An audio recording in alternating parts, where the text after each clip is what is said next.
Bonjour, bienvenue dans l'angle de l'interview sur les faits d'actualité. Et le fait d'actualité qui retient notre attention ce matin, c'est la célébration des 20 ans ou la commémoration des 20 ans de la Constitution du 18 janvier 1996. Cela fait beaucoup d'années que ce texte a été promulgué, mais pas complètement ou pas totalement appliqué. Nous allons discuter des coutumes de cette actualité avec Cabral Libilingue. Il est journaliste, mais davantage pour ce matin, juriste, doctorant à la faculté de droit et des sciences politiques de l'université de Yaoundé 2. C'est notre invité. Bonjour, bienvenue à tous. Bonjour Cabral, bienvenue chez nous. Bonjour Rodrigue, bonjour à tes nombreux téléspectateurs. Alors, vous aviez certainement moins de 20 ans lorsqu'on promulguait en 96. Oui, c'est sûr. Ce texte qu'on disait révolutionnaire à la suite d'un large débat national, à la suite de la tripartite, à la suite des mouvements, du mouvement de vent de démocratisation au Cameroun. Vous avez quelques souvenirs de jeunes lycéens? Oui, effectivement, à l'époque, on en entendait parler, mais bon, le chercheur que je suis devenu aujourd'hui a dû mettre à jour ses connaissances sur la question. Donc, effectivement, les termes révolutionnaires qui étaient employés à ce moment-là n'étaient pas malvenus, n'étaient pas employés, j'ai envie de dire, de façon inopportune. Non, effectivement, il y a eu un travail au début des années 90. Rappelons, pour couper court, qu'après la pression, avec la pression des bailleurs de fonds, notamment la France, au discours de la Baule, tout le monde connaît, la chute du mur de Berlin, il y a qu'à 91, du 30 octobre au 17 novembre, je crois, 1991, s'est tenu au Cameroun ce qu'on a appelé la tripartite, qui était la conférence nationale non souveraine du Cameroun, puisque partout ailleurs, l'idée était la conférence nationale souveraine, c'est-à-dire les fils d'un même pays s'asseyaient autour d'une table et définissaient une constitution. Alors, pour nous, la tripartite a débouché sur ce qu'on a appelé en ce moment-là le comité de rédaction des questions constitutionnelles. Et puis ce comité, il a d'ailleurs travaillé pendant 3 ans. Et puis, malheureusement, ça n'a pas abouti. Mais, en tout cas, ils ont rendu leur copie. Ils ont rendu leur copie en 93, si mes souvenirs sont bons. Et il faut préciser que c'est en ce moment-là qu'on commence à parler de révolution ou de constitution révolutionnaire. Et avouons qu'effectivement, ce comité de 11 personnes, qui était présidé par Joseph Oona, notamment François Mbomey, le Kenan Donfak et autres, c'était un comité de 11 personnes. Mais c'était la crème à l'époque, je pense même Flambon Gayap y a participé. C'était 11 personnes. Ils ont fait un travail extraordinaire. C'est là qu'on parle pour la première fois du Sénat, qu'on parle du statut de l'opposition, qu'on parle de séparation stricte de pouvoir. Alors cette commission a rendu sa copie, même si elle a imparfaitement fait son travail, parce qu'elle aurait dû faire le tour du Cameroun pour recueillir les vœux des Camerounais et même aller à l'étranger pour voir un peu quel type de Sénat on allait mettre ici, en tout cas pour partager les expériences, notamment en Europe et en Amérique du Nord. Malheureusement, contre toute attente, cette commission a pris fin, a été remplacée par une autre. À l'époque, on a appelé comité technique de révision d'un projet de constitution. Ça a été élargi à 28 personnes.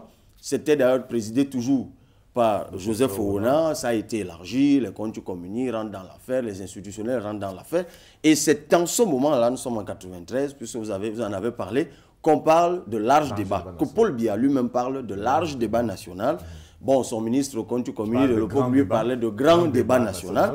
Sauf que cela n'a duré que 2 semaines. Ça a duré 2 semaines, ils ont fait un travail à la va-vite. Et puis, ils ont également rendu leur copie. Et, paf, on n'entendra plus parler de révision de la Constitution ou alors d'écriture d'une Constitution.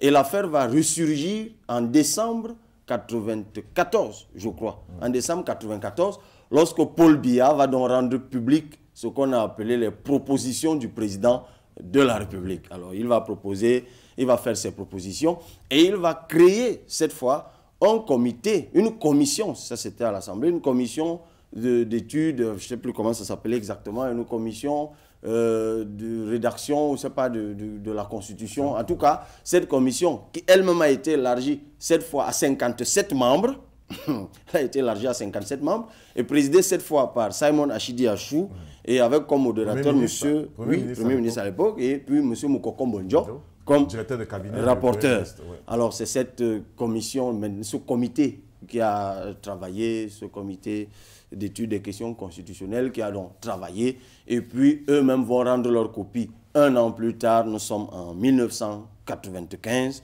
copie qui va donc être déposée sur le bureau de l'Assemblée nationale et qui va faire l'objet d'âpres discussions pendant 20 jours. Et puis, ça va donc aboutir à la promulgation que tout le monde connaît. L'Assemblée nationale, le 18 majoritairement RDPC. Janvier. Oui, majoritairement RDPC. Mais de toute façon, reconnaissons qu'il y a eu d'âpres négociations. Je rappelle que dans ce comité de 57, il y avait quand même des gens comme Cardinal Christian Toumi. Frundi, lui-même en faisait partie. C'est vrai qu'ils vont sortir. Les personnalités de l'opposition vont très vite claquer la porte. Ils vont estimer que c'est une duperie, que c'est une roublardise.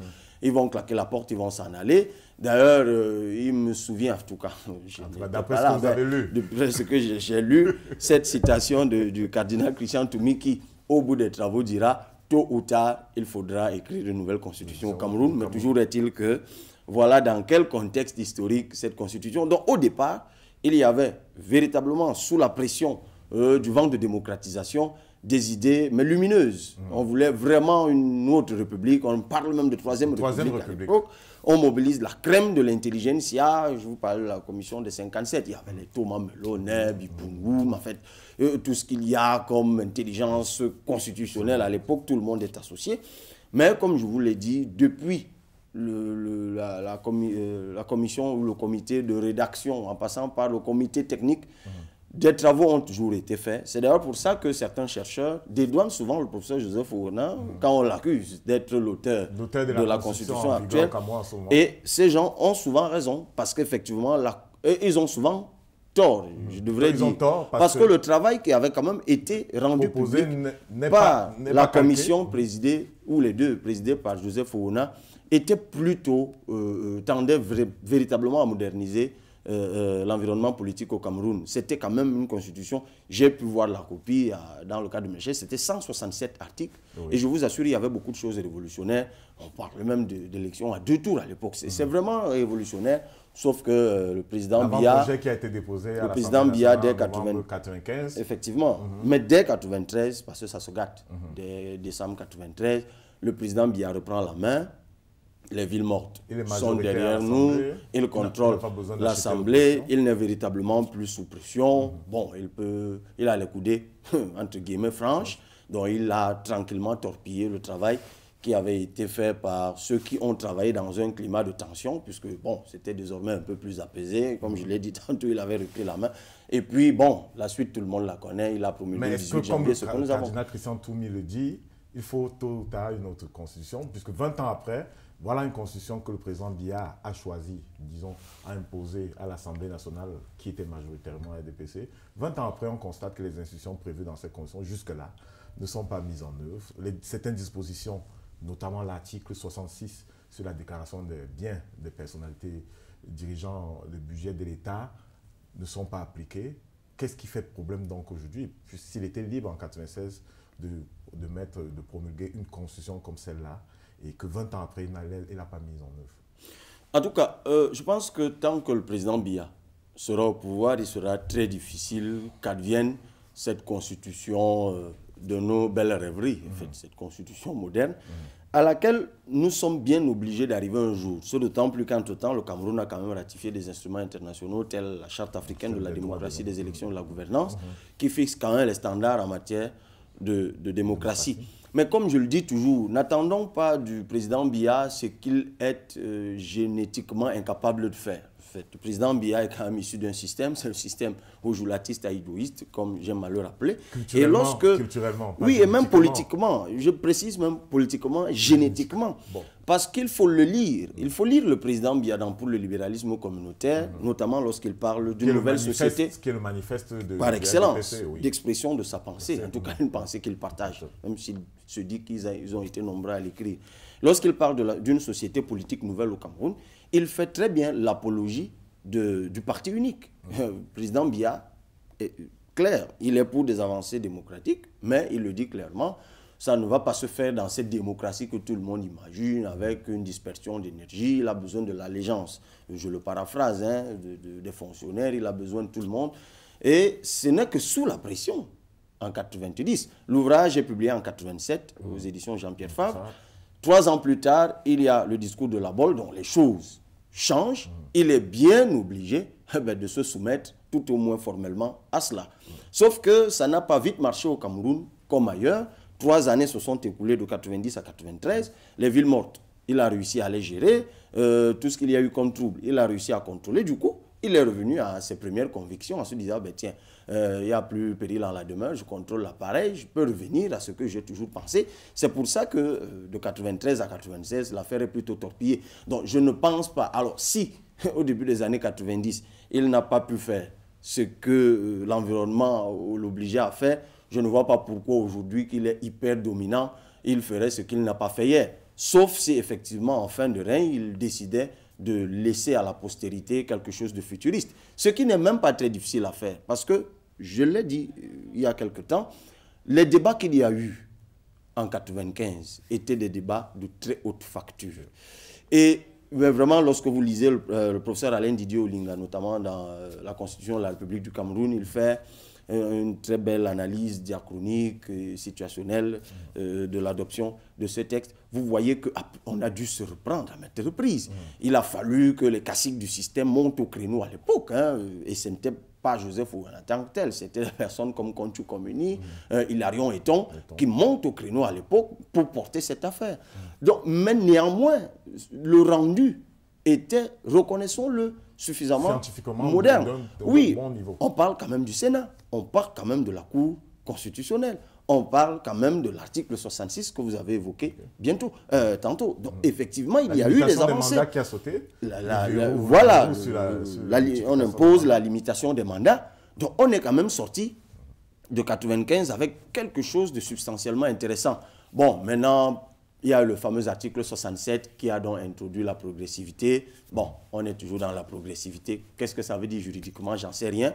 Sauf que dans notre progressivité, il y a même un peu de régressivité aussi, parce que le 14 avril 2008, il y a rétropédalage, la limitation des mandats saute, et puis bon, on est maintenant dans la présidence perpétuelle. L'histoire nous renseigne. Alors, mais vous ne désespérez pas de la mise en place des autres institutions prévues? Non, moi je fais partie de cette catégorie. Moi je me situe dans le prolongement de ceux qui ont combattu au début des années 90. Mes positions sont publiquement connues. J'œuvre pour que nous arrivions un jour dans une société démocratique peut-être pas parfaite, mais qui tend vers les standards de modernisation démocratique qu'il y a aujourd'hui. Le problème du Cameroun, c'est que sur la façade, on a presque tous les instruments de démocratie. C'est pour ça que les savants sont divisés sur cette question. Tout le monde vous dit qu'il y a démocratie et d'autres vous disent qu'il n'y en a pas. Donc effectivement, il y a des instruments. Bon, écoutez, aujourd'hui, je suis assis là. Je suis en train de dire du président Biya ce que je veux. C'est forcément un acquis de cette constitution. Mais maintenant, une chose est de dire ce que je pense là, une autre est de pouvoir l'exprimer par l'élection. Et là, vous me direz que l'ECAM existe, mais allons voir comment l'ECAM fonctionne. Est-ce que c'est indépendant? Donc, il y a effectivement, on est encore dans un pays où on peut vous garder éternellement dans une cellule, parce que la garde à vue administrative n'est pas limitée. Vous savez aujourd'hui ce qu'il en est de la liberté bon, peut-être pas de s'exprimer, mais encore que là, il y a des pesanteurs, mais surtout de manifester. Donc, il y a un certain nombre de choses qui sont proclamées, qui sont déclarées, mais dont l'effectivité tarde encore. Et nous autres, nous œuvrons pour que dans les années qui viennent, et espérons-le sous le règne du président Biya, et d'ailleurs, je l'ai dit encore, j'espère qu'avant de partir, il nous laissera une société démocratique suffisamment moderne pour qu'un jour nous puissions nous épanouir et être pris en exemple comme d'autres pays dans le monde. On pense donc, comme avec le cardinal Christian Toumi, qu'il faut réécrire une nouvelle constitution. En tout cas, il a dit tôt ou tard. Bon, 20 ans plus tard, j'ai envie de lui dire, mon cardinal, c'est peut-être tard. Mais retrouvons-nous peut-être dans mieux vaut tard que jamais. Le nouveau bilan pour faire le prochain point sur non, je pense qu'on le fera. On le fera bien plus tôt. Ah, d'accord. Mesdames, Messieurs, retrouvons-nous demain. Nous avons eu beaucoup de plaisir à recevoir Cabral Libili. Ce matin, retrouvons-nous demain avec un autre invité pour une autre actualité. Ce sera toujours pour un jour un événement. Bonjour à tous.